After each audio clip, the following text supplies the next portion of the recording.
This is another exciting episode here with Coach Pete leading. Yes, sir. What'd you do this weekend? Sounded like something Oh crazy, man, putting guys through hell. putting guys through hell. Like We ran a intentional. 1 by 1 by 24. So we ran 1 mile every 1 hour for 24 hours. And I'm really excited for this episode. So I get this straight. Let's say it's 12 o'clock. They would run a mile, and let's say it takes them 8.5 minutes. Then they're Hmm. done. They get to rest for 45 minutes, 50 Yep. minutes. Okay. And then at 1 o'clock, they're going to run another mile. Yep. Same thing for 24 Yep. hours. So are they allowed to eat? Oh yeah, absolutely. Okay. Absolutely. Rules around this one were absolutely, you got to stay hydrated. You got to stay fed. I was tracking on my Fitbit and like I was over 7,500 calories burned in Wow. that 24 hours. Yeah. Because by the time you're getting into lap 12, 14, 16, your resting heart rate and you're getting into that fatigue, like your resting heart rate isn't coming down. So Mm. for me, like a resting heart rate's 54 beats per minute. Getting into those latter parts, it's like at 72. You're just consuming food. But that said, you're not allowed consuming any material. So when you're out there running, no music, no podcast. When you come Oh, back wow. home, yeah, no reading, YouTube videos, no social media. So no consumption of external sources. That said, the one piece, these are men within the program, the one piece that they were allowed to do was work on the program because some of them were coming in feeling a little stuck, a little stagnant. I hadn't been making the push or the drive in working through the program that I wanted to. Cool. What are you gonna achieve? And so they would execute on that because there are those journaling practices where they've got to take the deep dive, and that was so powerful. So there is sleep deprivation going on here. Absolutely. It's the best part of it, man. I was trying to like wrap my head around how I was gonna kind of lay this out of where this got to. Because Andrew, this was, I ran one of these with a group of men back in May. And this one here, taking the lessons learned from there and bringing them here, this was, I would say, one of the most powerful coaching experiences that I've ever had. So to give you a little snapshot of where this all came from, I think it was about 2 years ago. I had heard about the David Goggins 4x4x48 challenge. So I ran my first one.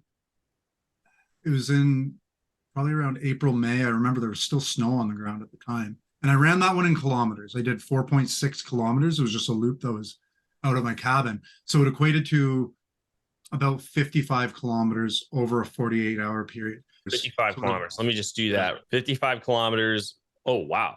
This equals 34 miles. Yes. Then in the fall of that year, I ran the 4x4x48 in miles.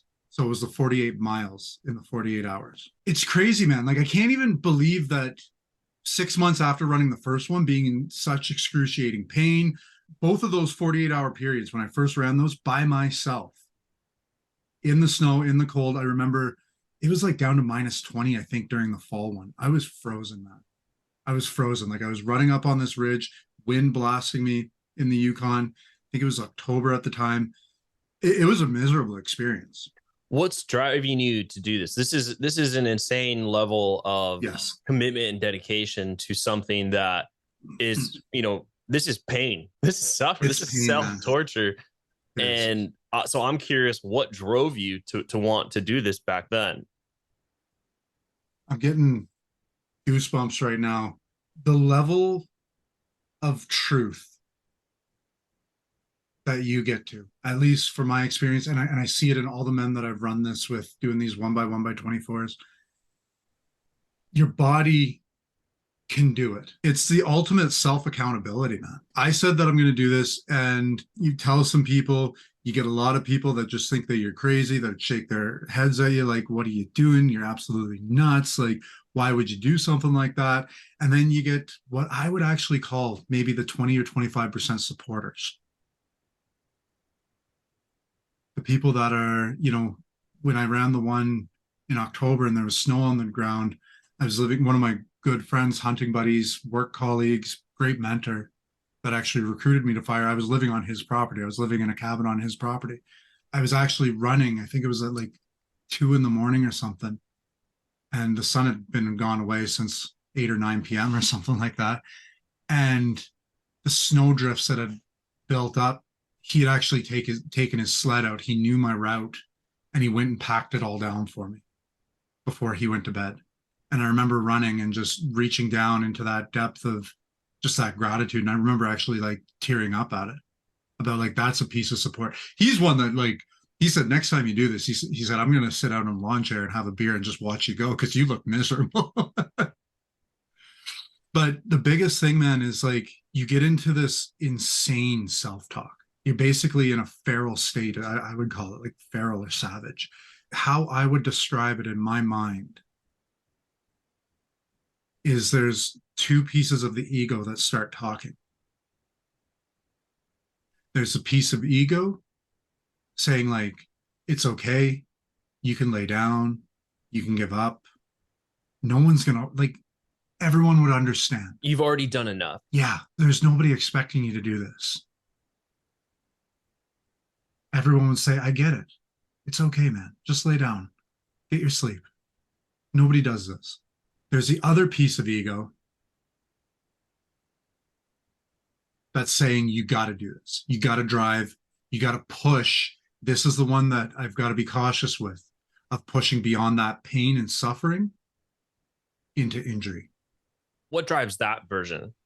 The insane masochist version of Pete. I'm just kidding. I feel like every man wants to know how far they can go in moments like this, like to really dig deep and to uncover what is really inside of you. These kind of moments really bring that out. And I think that's even why you see Spartan races, like mud runs and things like that. There's even all kinds of crazier ones out there. Men want to know.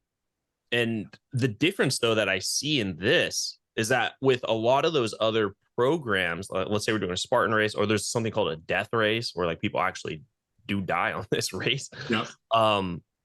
You're doing it with other people. There are medical staff on site. The camaraderie of other men going through an experience enhances your own capabilities. I mean, how many people going through Budge or a Navy SEAL that hell week period, that boot camp, would survive if it was just one versus the instructors? This is very much a solo internal test of your own resilience and willpower, just for the hell of it. Like, I mean, yeah, it's an internal war, man. And I mean, the first time, I don't even like running. I'll tell you that right now. I'm not even a fan of running. Especially with no content, like running with music or running to something that's occupying your mind. That's one thing, but to do this, that's an interesting part of this challenge is the no content diet, like no external stimulus. Like it's basically just you and the voice inside your head. Exactly. Like you got to be out there completely with your thoughts and have your journal ready and just fire down whatever comes up for you. So just to really quickly cap off my experience of doing these solo, I want you to know I wasn't doing these 100% solo. I had my kind of support team either be my partner.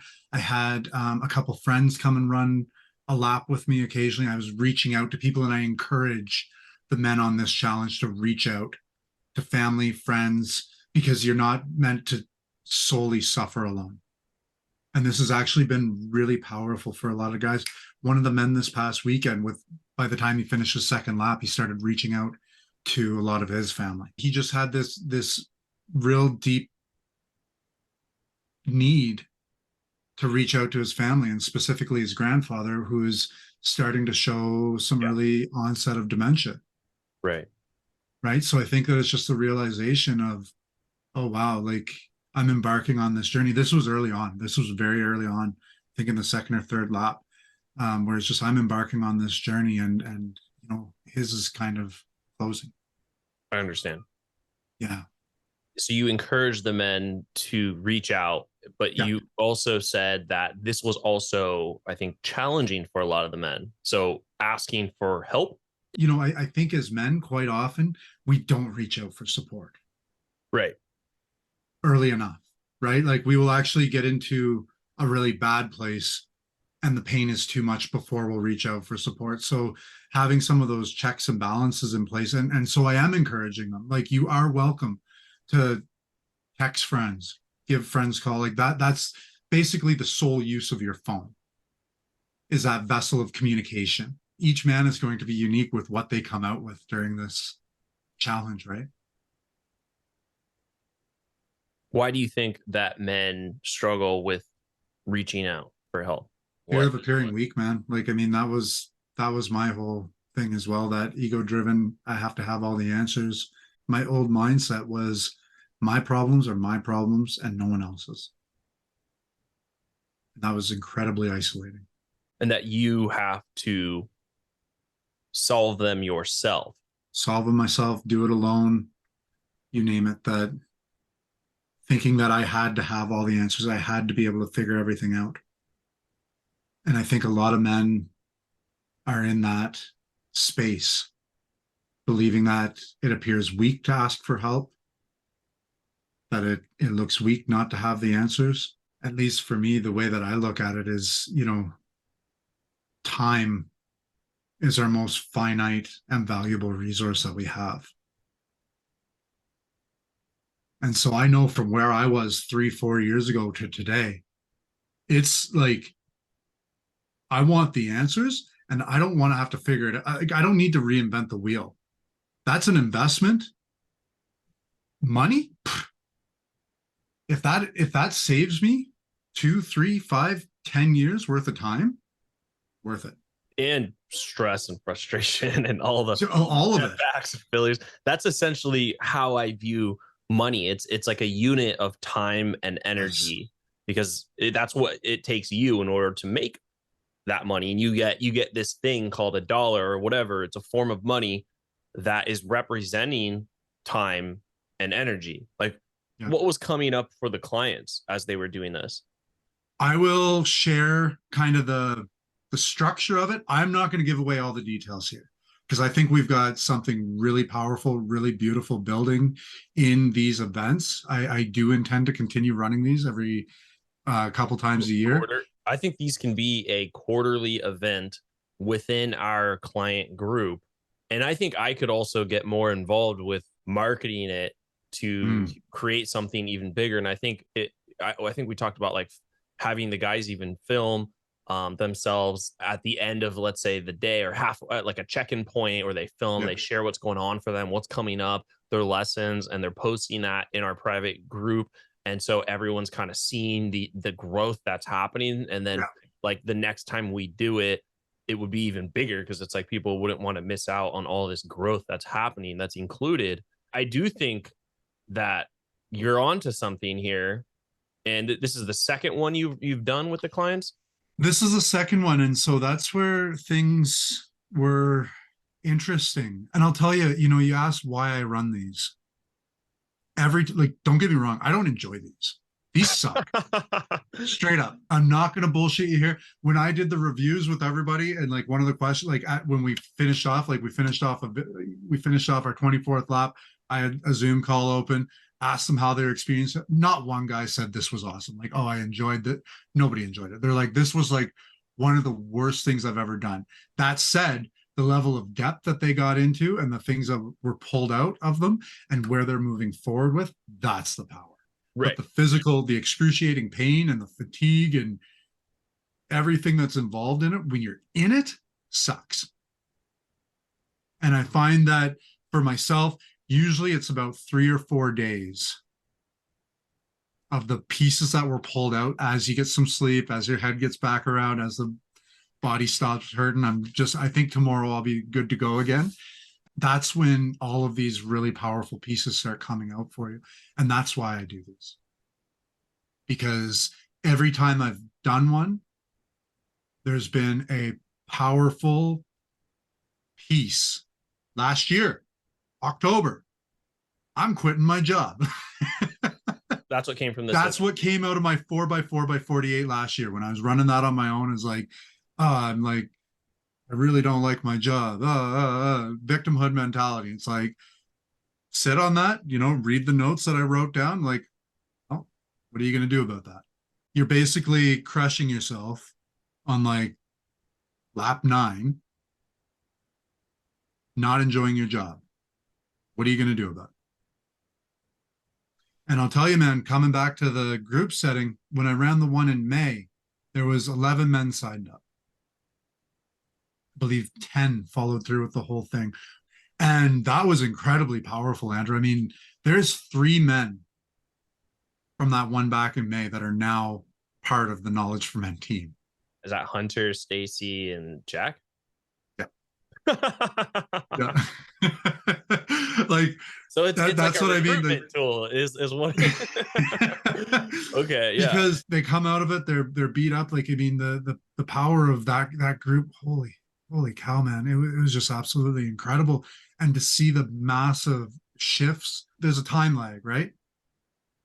You hit this emotional level. We get some really in-depth coaching on the go at these scheduled intervals, and I gave them a heads up that around when we did the midway mark, like right around lap 13, yeah, I told them, just a heads up, gentlemen, you've crested half the distance. I'm not going to lie to you, this is probably about 10% of the effort so far.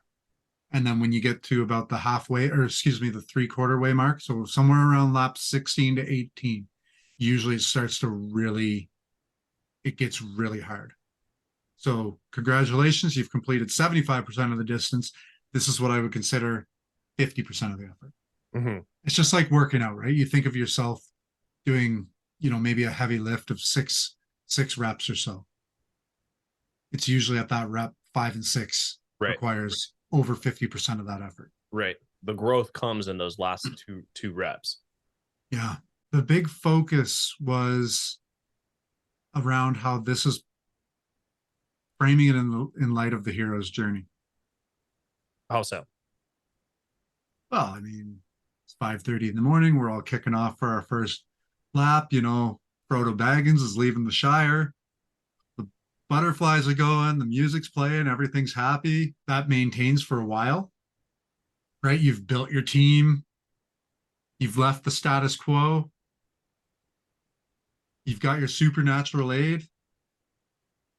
And then the road of trials hits. And wherever that hits for each man, but generally speaking, it's somewhere in that 66 to 75% range. And it transitions fairly quickly. And that's why the coaching calls are strategically placed to give them that little boost, that little shot. That's good. And I had some very specific coaching questions to ask them along the way, and they dug deep. And it was really powerful, man, to see them go off after some of those calls and post their times as being some of the fastest ones. And I mean, this is 3/4 the way in. Wow. I mean, what were you doing to dig deep in that 60 to 80% in? This is really where the challenge is. Yeah.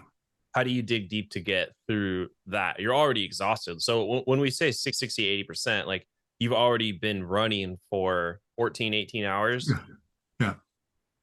Yeah. And not sleeping. Right. And so we're now entering like sleep deprivation it's in here now. Yeah. What were some of the epiphanies that came from some of the clients? I will give this part of what they were showing up with. Yeah. Right. So that's why I cut them loose for the first 8 laps before doing a check-in coaching call. Like after we embarked on the journey at 6 a.m., didn't talk to them again for 8 hours, about the 1/3 mark. And just got them to draw on, what are you showing up with here? And there was self-doubt, grief, guilt, shame, resentment, anger, low confidence, low self-worth. I mean, a lot of the things that we as men shackle ourselves with. And I'm going to share this right now, that I'll admit that I hit my dark cave on lap 2. I mentioned when I ran this back in May, there was 11. There was only 6 showed up for this one. So I was feeling, you're going to hear all the excuses that ran through my mind first.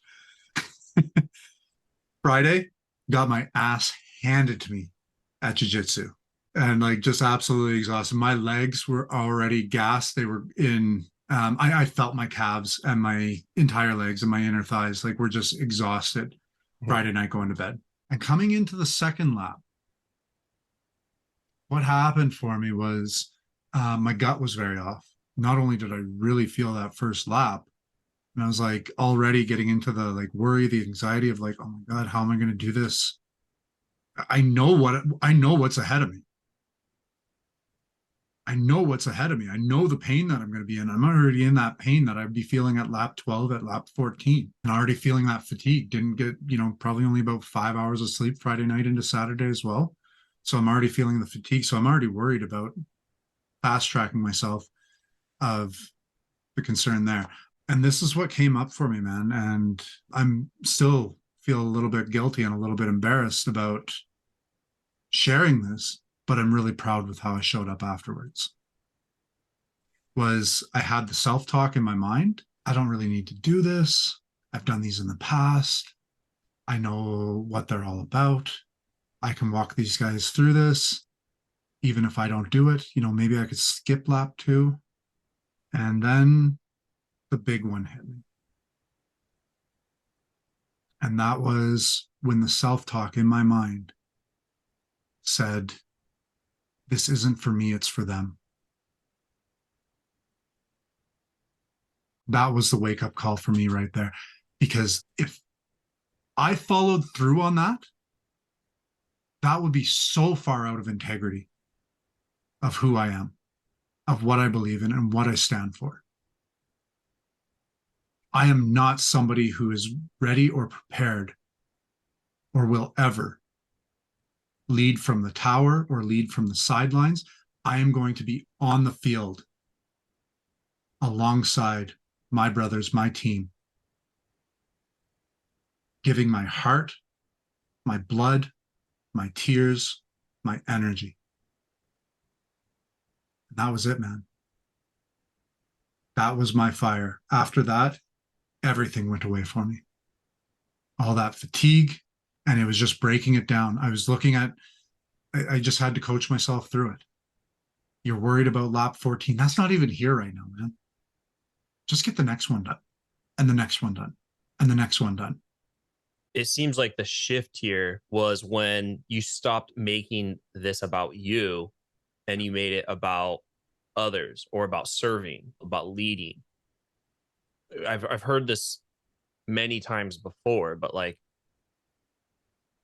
suffering is amplified when you make it all about yourself. Having a greater cause or a greater why that is beyond you can give Mm-hmm. you tremendous amount of power. Stop making it about you and how can you serve others or add value to others. And I think that would be a great question for the audience to ask themselves. Are you making this about you? It is about something greater. Yeah, beyond me. absolutely. And for me, I will say that it drew down very deeply for myself personally on the core value of integrity. That's all I had to do was like, okay, let's fast track this out. Let's say that I don't show up for one of these laps, that I go lay down, roll over, and pretend or even admit to it. That bond, that connection that would have been there with the men of not being authentic, of not sharing that experience, sharing that pain and suffering with them, that would have been evident. Mm-hmm. It would have been felt. Yeah, your energy. for sure. For sure. And so that was my drive, man. And I actually shared after the 11 p.m. lap that we did a coaching call, and we were doing about 45-minute coaching call and then embarking on the next lap. And one of the men asked, because that was when the fatigue was starting to set in with a lot of them. That was that dark cave that I needed. And they shared some vulnerable stuff. That was when they were starting to really get into their, that's when deeply rooted things were starting to get pulled out for them as well. And one of them, the focus was on them. They all 6 of them had the opportunity to share there. And that was another piece, Andrew, is what drew out of that. And I shared this with them because one of the men asked me was, how are you still glowing right now, Pete? Like, how are you so full of energy? And then I had about 6 minutes before we started our next lap that I shared this exact story. That this is what I hit on lap 2. And the things that came up for me were, number 1, I had the expectation of having a bigger turnout. So I felt like a failure there. that disappointment in between the expectation and the reality of what happened. And then ask myself, where else is this showing up in my life? Where else am I setting myself up for disappointment because of going in with expectations? The second piece, and this was the one that really fired me, was where did this elitist attitude come from? This piece that feels like it can self-justify, recognizing as well that yes, I was fatigued, yes, I was sore and everything, and that I followed through. But where did that thought cross my mind that I was even having that conversation? And where else is that showing up in my life? And that was the fire that caused me to show up powerfully. And I'm so grateful that that presented itself when it did, because that was the fire that I needed to get myself out of that rut, out of that funk at 6, 7 in the morning. And I had a blast, man. Still hobbling. Don't get me wrong. Lap 19, 20 to 24, still hobbling around.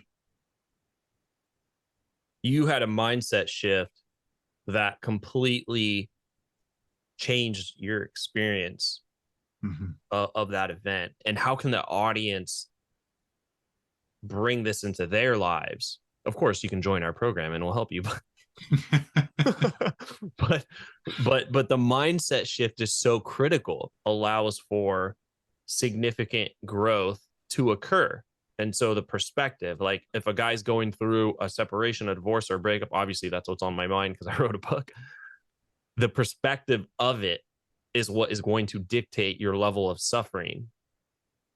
Your perspective is almost self-inflicting emotional trauma to yourself, even though someone else can go through that same exact situation, have a different perspective, and find this to be one of the greatest shifts in their life, or loss of a job, loss of a loved one, like a family member. The perspective of it is where man can find some of his greatest power, some of his greatest strength lies in your mind. You said you only got 5 hours of sleep. You were doing jujitsu, so you're physically already pretty beat. Like, I'm surprised you're able to do this. But let's say that didn't happen. Let's say you were prepping for a week, right? Like you're eating good, supplementation, and you got you got whatever amount of sleep you want, 7 hours, 8 hours. But you go into this with the wrong mindset, and you carried what you started with on lap 2. I'm sure that the sleep wouldn't have made a difference. Absolutely, man. I came into this one, I would say, more mentally prepared, less physically prepared. And that mindset was able to carry me. Running on what I would consider my body being at about 65%. Let's just pull an arbitrary number there, is what I would classify that. Coming in, waking up at 5 a.m., starting that first lap at 6, my body was at 65%. And you felt it on lap 2. You're already hitting, you're leading this, and on lap 2, you're already hitting, you're entering the dark cave, and you're going through a really tough battle there. But you found your power in perspective. It's interesting, lap 2, because you were saying that this happens typically, lap 14 to 18, but you hit it right away. But then mindset shift comes in, and it gives you the strength to complete this challenge. So I really like this point for the audience to take from this episode, is choosing the empowering perspective, choosing the perspective that goes beyond yourself. Arnold Schwarzenegger has this quote, and it's so good. He's like, when you look in the mirror, stop looking at yourself and look beyond the mirror and see the thousands of people who need you to do this, to complete this, and stop just making this about yourself. The power in it, man, was the ability to do exactly that, because I had the preconceived notion that I was going to hit my dark cave again at about the 75% mark. That's where it's Mm. historically been. And did you? No, it Wow. was right there at that lap two, man. I will admit, like 3 o'clock to 4 o'clock a.m. was tough for staying awake. So I had little missions set aside during the entire daylight hours. My partner and I got so much done around the house, just all these little like 30 to 40. So I didn't stop moving hardly for 24 Wow. hours. And so guys aren't napping. They're not napping during this. No, Okay. it's a dangerous place to be. And not only that, but I've recognized and that for myself that if I stop moving, things start locking up. So just staying in motion. Oh yeah, I could see that. When you're in that cave, staying in motion Yeah, will help keep your emotions high because it's easy to then to fall over into feeling some of those darker emotions yeah, that could then start to talk you out of doing this challenge, right? Like sure. that I've done enough. I've already pushed myself enough. Oh, I might get injured if I keep going. But by staying in motion, it keeps your state high so that you can persevere through the cave. Mm-hmm. And every journey has a cave. If there is no cave, then it wasn't a journey. There was no like You didn't point push out of of the comfort zone. so having now completed this and the clients have gone through this and you've seen what has come up for them, you've seen what's come up Mm-hmm. for you at a very intimate, deep level. What would you say was the biggest lesson coming out of this challenge? Running 24 miles, sleep deprivation, no content, no music. I mean, that Yeah, part, it's just you and the voice in your head. And yeah, for a lot of us, that can be something new because we always have music going on. We always have something totally. playing, TV Some sort of on, stimuli. some sort of stimuli in the background to occupy us. It's like when you get in your car, they're like, turn the music on, turn the podcast on, like to be able to sit with self. You know, we go into the bathroom, we bring our phone with us. Oh my gosh, I don't want to sit there by myself. So to do this Yep. challenge with no content and to just be there with your voice, like, man, what was the big lesson that came from this that you would say? One that's coming up for me right now is the power of team. There was one period through the night where I just got them to show up with their own inspirational quote. It could be external, it could be, we're all tired at this point. It could be external, it could be internal. And the internal inspirational quotes that they came up with, it was outstanding, Andrew. Like I threw the question out there. They took it and ran with it. And you could see everyone getting charged up, writing down like, oh, I really like that one. I was fired up by listening to these guys. I'm like, yeah, that's great. I love that. You got to give us like an example here. Like, Yeah. The night is darkest before the dawn. So this is at like 2 a.m. Say what you mean and mean what you say. This was for one of the men that did a hell of a job. I'm so incredibly proud of him for the depth that he reached into. And don't forget, Andrew, each one of these men dug really hard, really deep to overcome this and pulled out a lot of those fears, a lot of those doubts, a lot of things that they've been hanging on to that haven't been serving them and gained that awareness and are moving forward with it of like, what am I stepping into? And how are these old patterns not serving me? Another one right here, man. I love this one. You are better than you know. You are stronger than you think, and you can accomplish anything you put your mind and body to. Love it. Yeah. wait, What what one man one can man can do, do, another man another can man do. can do. Well, he must have came from the podcast. That guy that used to Yeah, be in the intro, I and know. then that was the tagline for well, I would always share that at the Yeah. events, but it's also in the program. But I was really using that years ago. What one man can do, another man Yeah. can do. The last couple here, one man, fuck it, just do it. It's like the new Nike Yeah. slogan at 2 a.m. And then for me, man, I'll tell you that mine that's carried me through all of these has been, and I shared mine last, but mine is Fight in the Shade from the movie 300. Mm. Fight in the Yeah, shade. just like Break that down. uh, when I'm out there running and I'm running by all the houses, all the homes, and the lights are off, I know everyone's like warm, snug in their beds. You know, it wasn't too cold. One guy had 6 inches of snow on the ground when he woke up, and that built to like 12 inches of snow over the course of the day. Like, this is a tough guy to go through that. Like, I mean, you got a that's a freaking whole new level. snowstorm. That's a Yeah, whole new whole new level. level. 12, Whole 12 new inches of level. snow. Like that's a whole new kind of challenge. Yeah, yeah, yeah. It was like I was actually a little bit jealous. I was like, I want that suck. Like, Yeah. power to him, man. Like, it was phenomenal. It was always a joke. Like, how much snow's on the ground? He's like, oh, it hasn't let up. But for me, the Fight in the Shade, that's one that I always draw on. Of just, it just makes me smile. Of like, everyone's snug in their beds, everyone's warm. Like, there's no one else except these six other crazy bastards across North America doing this with me.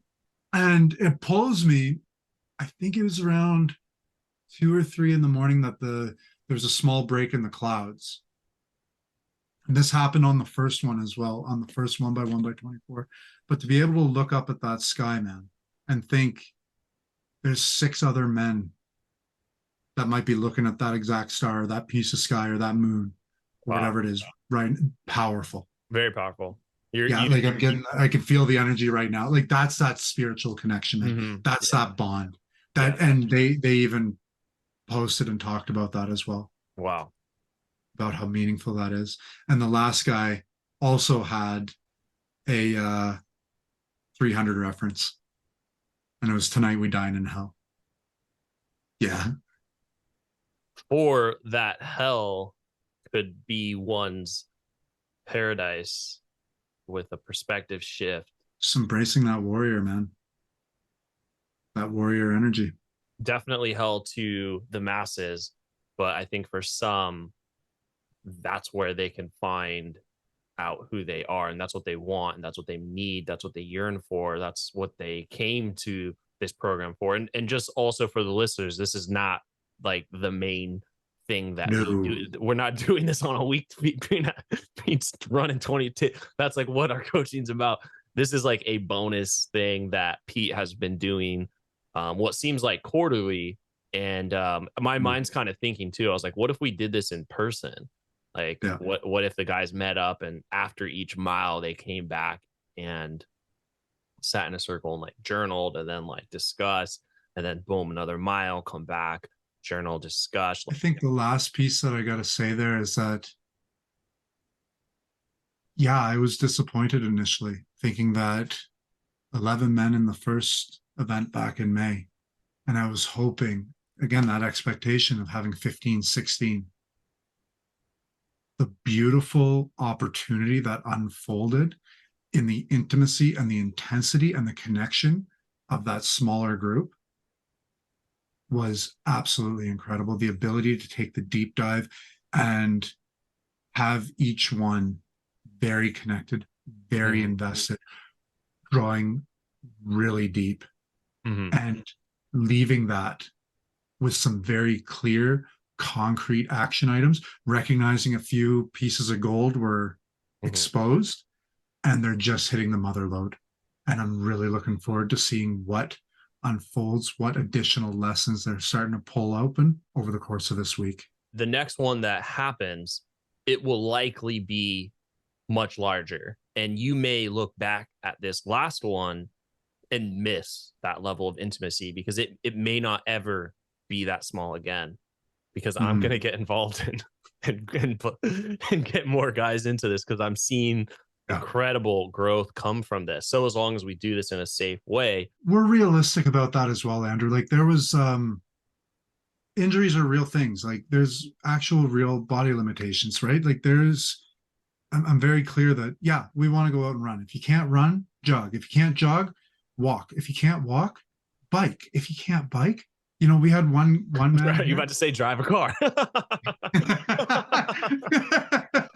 Yeah, just drive in your car. It's all good. Yeah, You know, turn the AC totally. on.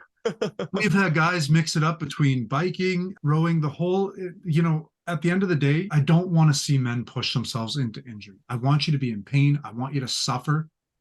I don't want you to have a debilitating injury. I want you within 72 hours of this to be back to fully functioning your normal life. That's where we got to keep our egos in check. Mm-hmm. So the idea is just to get your heart rate elevated to somewhere in the range of 125 to 140 beats per minute Okay. for about 10 minutes.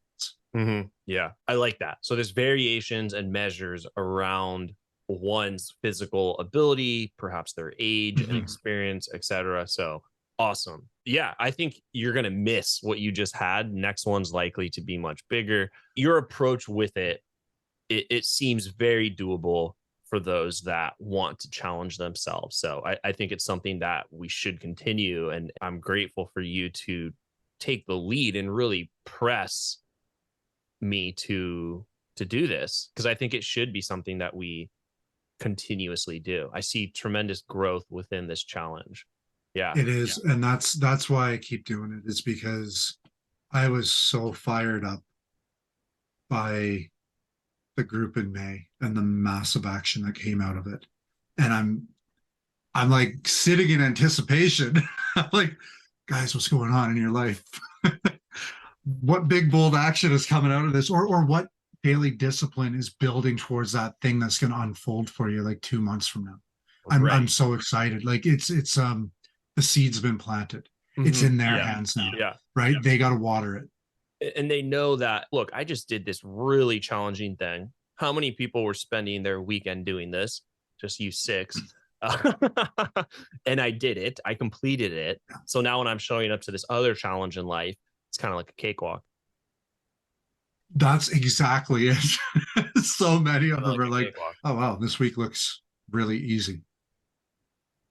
It's like, yeah, it does. A new bar has been set. All right, guys, for those interested in learning more about the work Pete and I do with our men and clients, just visit kfmcoach.com, kfmcoach.com. You can just learn more, see if it's something you're interested in.